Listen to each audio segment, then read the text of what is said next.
toutes et à tous. Aujourd'hui, nous allons parler des entreprises et de l'Amazonie. L'Amazonie est une région naturelle d'Amérique du Sud, connue pour ses atteintes à l'environnement, notamment dues à la déforestation. Cependant, saviez-vous que cette région faisait également l'objet de violations des droits humains ? Je vais vous conter le cas de Casino. Le mercredi 3 mars, cette entreprise française est assignée en justice par les communautés autochtones brésiliennes et colombiennes. Cette action est permise grâce à la loi française sur le devoir de vigilance. En effet, depuis 2017, les acteurs économiques français peuvent rendre compte sur leurs activités violant les droits humains, notamment à l'étranger.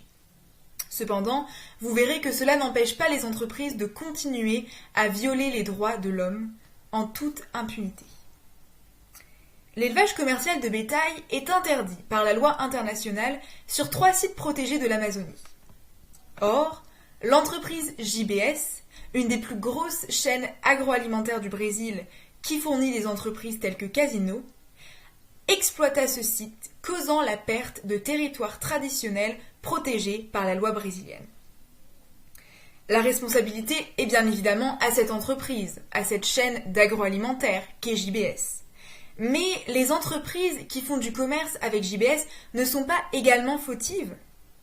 En effet, avant de commercer avec des entreprises, les entreprises françaises doivent s'assurer que JBS respecte les droits de l'homme. La confiscation des terres causée par JBS est faite au détriment des populations indigènes et n'exclut pas la violence. 7 tentatives de meurtre et 27 cas de menaces de mort à l'encontre de personnes indigènes eurent lieu dans la région amazonienne en 2019.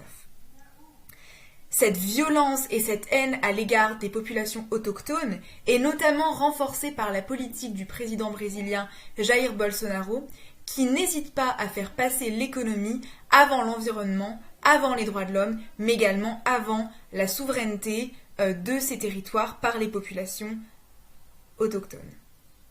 La loi française est donc très importante et fondamentale, mais elle doit être accompagnée de l'action des entreprises et de la prise de conscience des